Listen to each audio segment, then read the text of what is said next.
قل يا أهل الكتاب تعالوا إلى كلمة سواء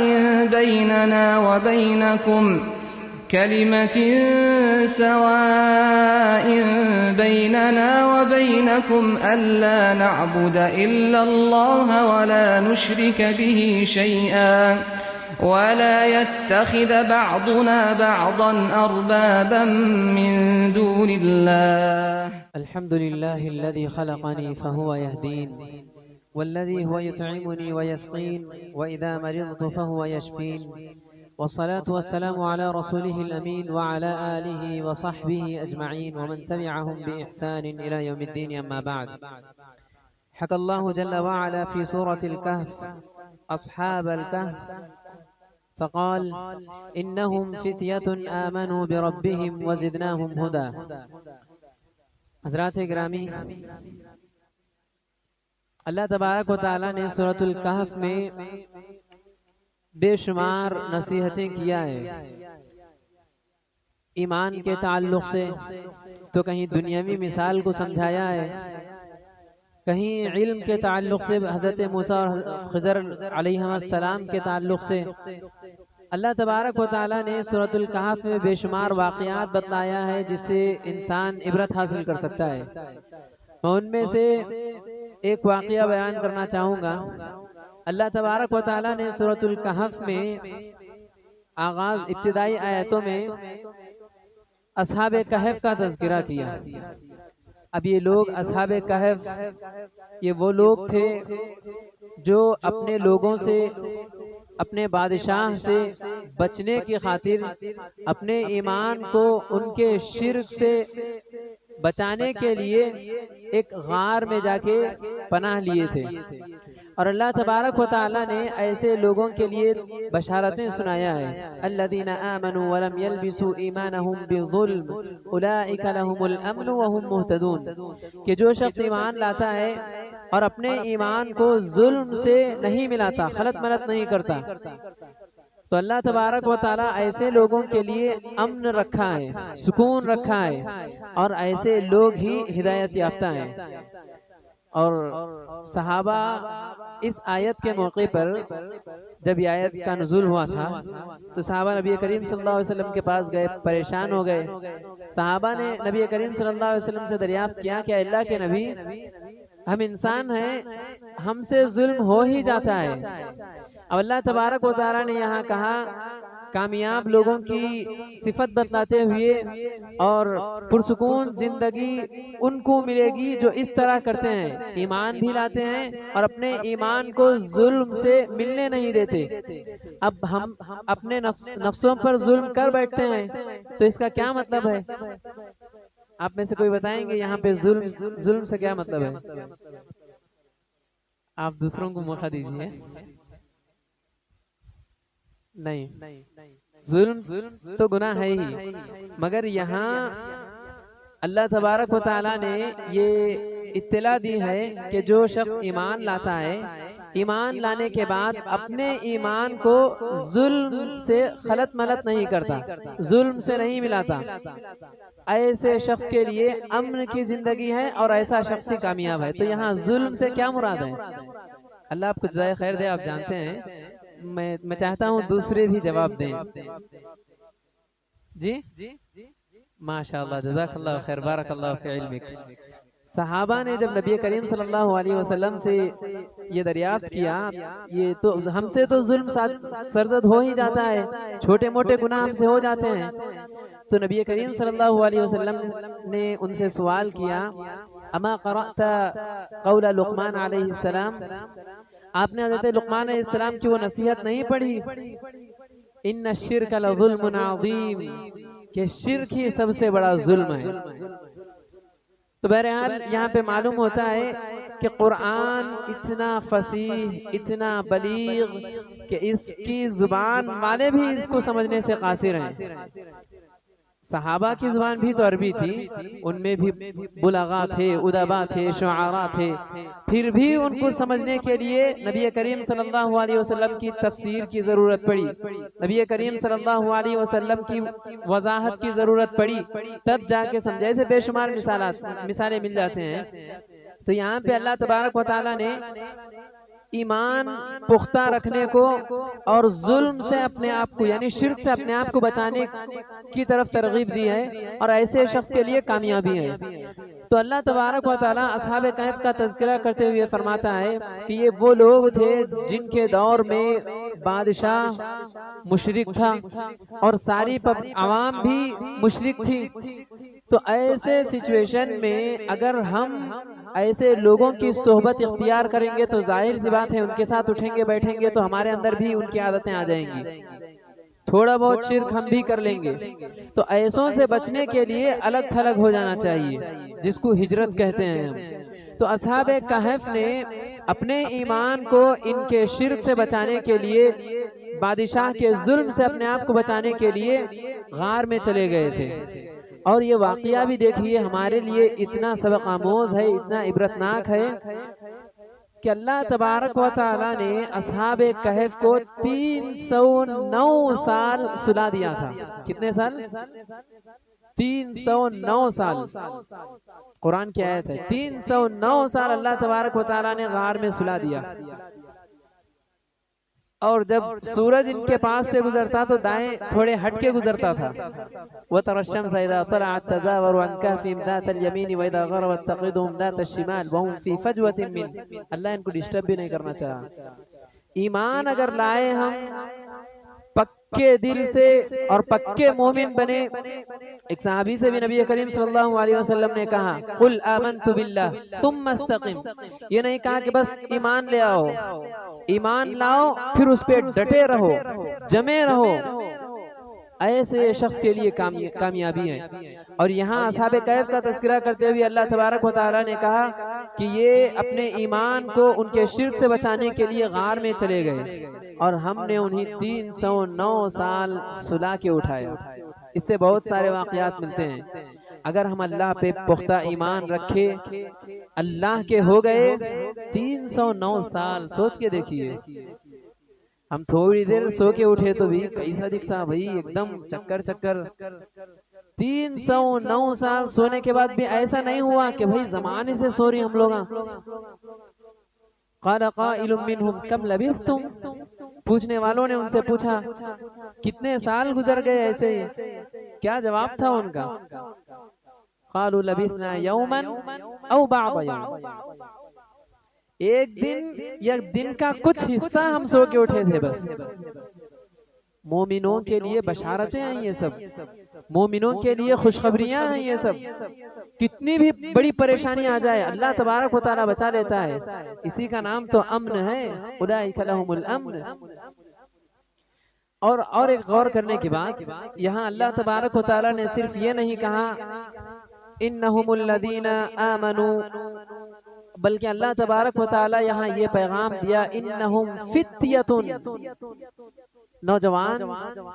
نوجوان کا لفظ استعمال ہے۔ انہم فتیۃ آمنوا بربہم وزدناہم ہدی، یہ ایسے نوجوان حضرات تھے جو اپنے رب پر ایمان لائے اور ہم نے ان کے ایمان میں، ان کی ہدایت میں مزید بڑھا دیا۔ تو غور کرنے کی بات یہ ہے کہ جب کسی بھی قوم کے نوجوان بیدار رہیں گے تو وہ قوم بیدار رہے گی۔ اب دیکھیے اس مسجد میں کتنے نوجوان بیٹھے ہیں، کتنے نوجوان چلے گئے، افسوس کی بات ہے۔ بزرگ بیٹھتے ہیں تھکے ہارے، مگر نوجوان اللہ تبارک و تعالیٰ انہیں طاقت دیتا ہے، ان کے پاس صحت ہوتی ہے، اگر وہ بیمار ہیں تب بھی وہ برداشت کرنے کی ان کے پاس کیپیسٹی ہوتی ہے۔ نوجوان یہی ہے، اور نوجوان ہی سب سے پہلے تھک جاتا ہے، نوجوان ہی جلدی مسجد سے نکل جاتا ہے۔ یاد رہے جس قوم کے نوجوان بیدار رہیں گے وہ قوم ترقی یافتہ رہے گی۔ آپ پچھلے قوموں کو چھان لیجئے، جس قوم کے نوجوان آگے رہے، جس قوم کے نوجوان متحرک رہے، جس قوم کے نوجوان بیدار رہے، وہ قوم ترقی یافتہ ہوئی، وہ قوم آگے بڑھی۔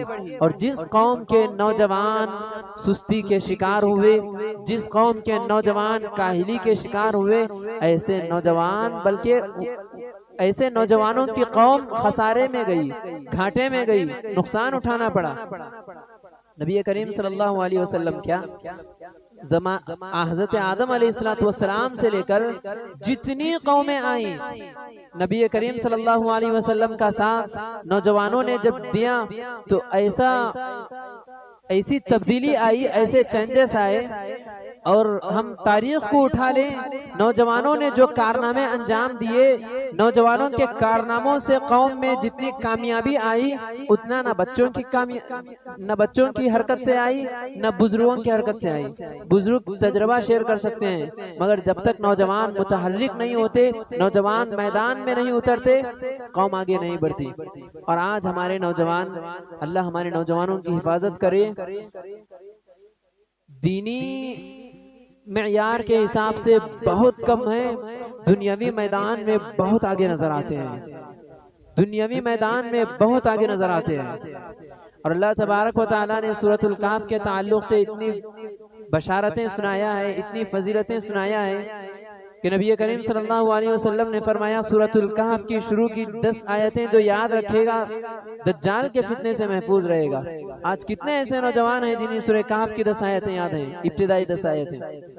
پڑھیں گے تب یاد ہوگی، پڑھتے نہیں تو یاد کہاں سے ہوگی؟ آپ جائیے شعبہ حفظ میں، کسی بھی مدرسے میں، بچوں سے پوچھئے سورۃ الکہف کی ابتدائی آیتوں کو تم نے یاد کیا ہے؟ مجھے نہیں لگتا ان میں سے کسی نے یاد کیا ہوگا۔ بچپن سے مدرسے میں ان کو یہ عادت ڈالی جاتی ہے کہ ہر دن ہر جمعے کی صبح سورۃ الکہف پڑھ کر ہی اٹھنا ہے۔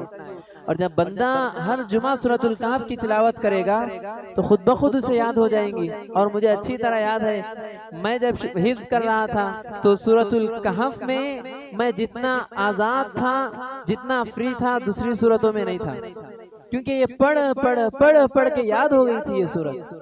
اور آج کے نوجوان پڑھتے ہی نہیں تو یاد کہاں سے رہیں گی یہ آیتیں؟ اور جب یاد نہیں رہیں گی تو پھر دجال کے فتنے سے کیسے بچیں گے؟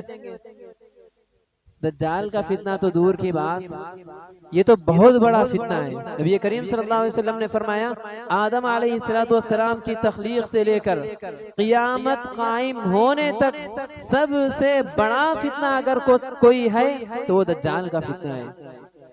کتنے لوگ گمراہ ہو جائیں گے دجال کو دیکھ کر، کتنے لوگ جہنمی ہو جائیں گے دجال کو دیکھ کر۔ نبی کریم صلی اللہ علیہ وسلم نے فرمایا دجال جب آئے گا تو اس کے ساتھ پانی بھی رہے گا اور آگ بھی رہے گی۔ نبی کریم صلی اللہ علیہ وسلم نے فرمایا جو شخص آگ کو دیکھتا ہے دراصل وہ آگ میٹھا پانی ہے، اور جو پانی کو دیکھتا ہے دراصل وہی آگ ہے، جلا دینے والی آگ ہے۔ نبی کریم صلی اللہ علیہ وسلم نے اس سے بچنے کا طریقہ بتلایا کہ شروع کی 10 آیتیں ہر جمعے کے دن پڑھنے والا، اس کے تعلق سے نبی کریم صلی اللہ علیہ وسلم نے فرمایا کہ اس جمعے سے آنے والے جمعے تک اس کے لیے ایک نور پیدا کر دیا جائے گا۔ اور جانتے ہو اس نور کا کیا مطلب ہے؟ اللہ تبارک و تعالیٰ کی نافرمانی سے بچے گا، ہر اس چیز سے بچے گا جس سے وہ گھاٹے میں ہوگا۔ روشنی اندھیرے میں انسان کو ٹھوکر کھانے سے بچاتی ہے۔ آپ ذرا تصور کیجئے 2 ویلر پہ ہیں یا 4 ویلر پہ ہیں یا پیدل چل رہے ہیں، رات کا اندھیرا چھایا ہوا ہے، آپ کے پاس روشنی کا کوئی انتظام نہیں، تو آپ قدم قدم پھونک پھونک کے رکھیں گے۔ اگر بائک پہ جا رہے ہیں تو ڈر ہوگا کہیں میں ٹھوکر نہ لگ جائے، کہیں میں کسی کو نہ ٹھوک دوں۔ جب روشنی رہے گی تو بندے کے اندر ہمت رہے گی، کتنی بھی رات کیوں نہ ہو۔ لائٹ ہے، لائٹ کی روشنی سے راستہ صاف ہو جاتا ہے۔ آسانی سے ہم راستہ طے کر جاتے ہیں. اور یہی روشنی اللہ تبارک و تعالیٰ نے کہا سورۃ الکہف پڑھنے والوں کے لیے 2 جمعوں کے درمیان وہ روشنی آ جائے گی. اور جو ہر جمعہ سورہ کہف کی پابندی کرتا ہے اس کے لیے تو نور ہی نور رہے گا، وہ گناہوں سے بچتا رہے گا، اللہ اور اس کے رسول کی نافرمانی سے بچتا رہے گا. تو لہٰذا ہمیں سورۃ الکہف کی تلاوت کرنی چاہیے ہر جمعہ. اور میں کہوں گا کہ بھائی آپ الگ سے یاد کرنے کی ضرورت نہیں پڑے گی آپ کو، اگر آپ ہر جمعہ سورۃ الکہف کی تلاوت کریں گے تو. اتنی بڑی بشارت کہ دجال کے فتنے سے محفوظ رہ جائیں گے. کیسا ہے اس کا فتنہ؟ نبی کریم صلی اللہ علیہ وسلم نے فرمایا کہ مجھ سے پہلے کوئی بھی ایسا نبی نہیں گزرا جو اپنی قوم کو دجال کے فتنے سے نہ ڈرایا ہو. ہر نبی اپنی قوم کو دجال کے فتنے سے ڈرایا ہے. اور نبی کریم صلی اللہ علیہ وسلم نے اپنی امت سے کہا ہے، صحابہ سے کہا ہے کہ اگر میری موجودگی میں دجال آئے گا تو میں اس سے نمٹ لوں گا، اگر میرے جانے کے بعد دجال آئے تو تم اپنے آپ کی حفاظت کر لینا. بہت بڑا فتنہ ہے یہ دجال کا، بہت بڑا فتنہ. آج ہم پیسے والے کو دیکھ کے بہک جاتے ہیں، ہمارا ایمان ڈگمگا جاتا ہے. یہ تو چھوٹا سا فتنہ ہے پیسوں کا، مال کا. سلف صالحین میں سے کسی نے کہا لِكُلِّ أُمَّةٍ فِتْنَةٌ، ہر امت کا کوئی نہ کوئی فتنہ رہا ہے. وَفِتْنَةُ لِهَذِهِ الْأُمَّةِ دِينَارٌ وَمَتَاعٌ، اس امت کے لیے کوئی فتنہ ہے تو وہ درہم ہے، دینار ہے، مال ہے، دولت ہے بس. اور ہم اس دولت کو دیکھ کے بہک جاتے ہیں، ہمارا ایمان ڈگمگا جاتا ہے. تو وہ دجال کے فتنے کو دیکھ کے ہم کیا ہو جائیں گے؟ کہیں گے کہ ہاں آمنت بک، ہم نے تجھ پہ ایمان لے آیا. اگر ہماری زندگی ایسی ہی رہی تو کتنے لوگ برباد ہو جائیں گے. دجال لوگوں سے کہے گا کہ میں تمہارے باپ داداؤں کو زندہ کروں تو یقین کر لو گے؟ لوگ کہیں گے کہ ہاں. تو وہ شیطانوں کے ذریعے ان کے باپ داداؤں کی شکل میں لائے گا اور لوگ دیکھ کے بہک جائیں گے. لوگ دیکھ کے اپنا ایمان کھو بیٹھیں گے جن کا ایمان کمزور رہے گا. اور نبی کریم صلی اللہ علیہ وسلم نے اس فتنے سے بچانے کے لیے، اپنی امت کو بچانے کے لیے سورۃ الکہف جیسا ہتھیار اپنی امت کے سپرد کیا ہے. اور ہم جانتے ہی نہیں ہیں، اور جانتے ہیں تو عمل نہیں کرتے.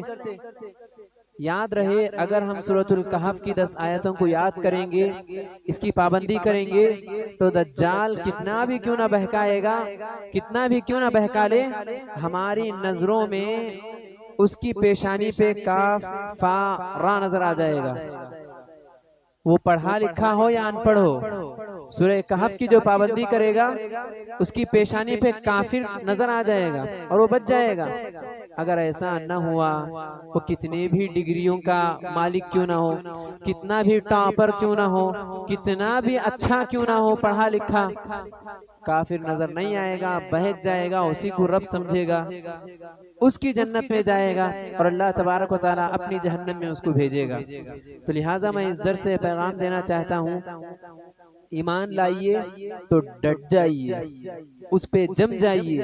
اللہ تبارک و تعالیٰ کی نصرت ہمیشہ شامل حال رہے گی. اور سورۃ الکہف کی پابندی کیجیے تاکہ سب سے بڑے فتنے سے ہم محفوظ رہ سکیں. دعا ہے رب العالمین سے کہ اللہ تبارک و تعالی ہم تمام کو تمام فتنوں سے محفوظ رکھے. اللہ ہم تمام کو سورۃ الکہف کی پابندی کرنے والا بنا.